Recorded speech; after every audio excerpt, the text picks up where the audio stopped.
Good morning. It is. I want to talk a little bit more where you were just talking right now. This source energy, we're all source energy, but we are here physical, we're extensions of source. But besides this physical extension, our inner beings, what difference is it between your inner being, their inner beings, my inner beings? I mean, if I'm not at this specific moment, this physical body, what is these different personalities or perspectives? What's the difference in the non-physical?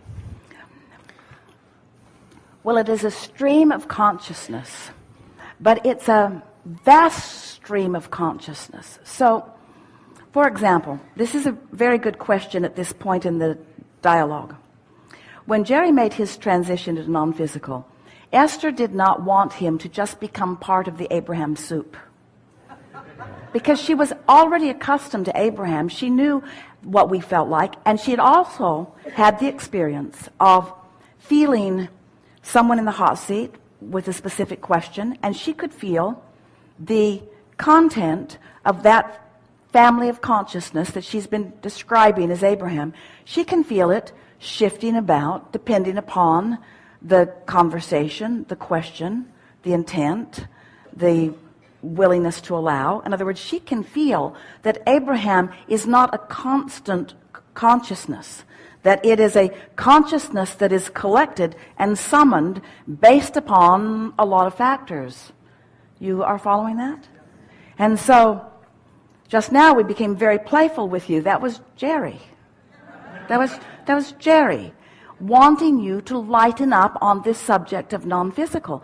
Well, so when Jerry made his transition, Esther wanted to be sure that she could always feel the Jerry part of the Abraham consortium. In other words, she wanted to know what part was him. And but when you think about it, how do you separate the love of one from the love of others?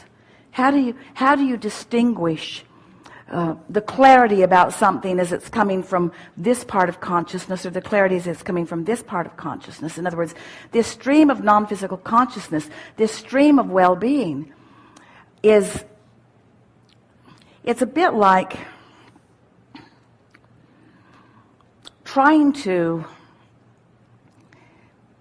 accurately verbalize or define love. Because most people, when they try to do that, get sidetracked from what it is. They often activate a vibration of lost love or lonely, and most people depart from the true vibration of love almost as soon as they try to define it or explain it. Where if you just feel love, just try to feel what love is, and get general about it. Love is, it feels good. Love is,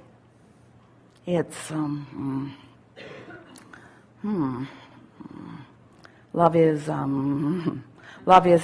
it feels secure. It feels, sort of see what we're talking about?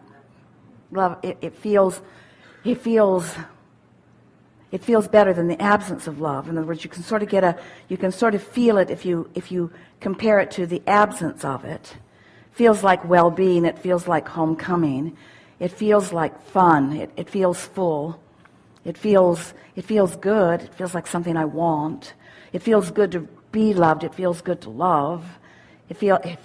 But it is sort of indefinable in terms of words. And so non-physical consciousness is indefinable in that sense. It's just this permeation. That's why Esther is in trying to explain to you with words what she feels as we are presenting to her this concept of this well-being that surrounds. She wants to call it this soup. She wants to call it permeating everywhere. She wants to call it surrounding everyone and everything. She wants everyone to feel that they could absorb it and allow it fully. She wants you to feel that you're supported by it, and you're clarified by it, and you're exhilarated by it, and it just feels good to have it. You get a sense. But how do you define it? She and we want you to soften as much as you can and just allow it in. And how do we separate which consciousness is loving you, which consciousness is presenting? Man wants to call it God. We want to call it pure positive energy. We want to call it source. We want to call it all that is. But most of all, we want you to discover how to translate it through your emotions, through your being, through your feeling, you see. And so sometimes in the trying to define of who's Jerry and who's Abraham and who's Jesus and who's Buddha and who's consciousness, what masters are focused with you, we want to say they all are. They're all focused with you. They all understand well-being. And none of them are fighting over the details that you all are fighting over. None of them are saying, come here for the truth, or come here for the truth, or come here for the truth. They're saying, this is the truth, and it's simpler than you allow it to be. It's easier to understand than you allow yourself to understand it. It's all around you, and you feel it, and you demonstrate it through the gaze of your eyes, and through the smile on your face, and through the softness of your beingness, and through the love that you present and portray. And we can't separate one from another. In other words, we're all in this together. And so when we're visiting with all of you, we just want so much for you to allow yourself as best you can right now, just choose a word that feels better than struggle. Just try to find something that just feels a little better. Just try to remember something that felt good, or look for something that feels good. And if you can't find it, take a nap. Go do something. Get a massage. Take a walk. Drink some water. Get out. Do anything and everything you can do to soften your feeling of angst until in time it will be gone altogether.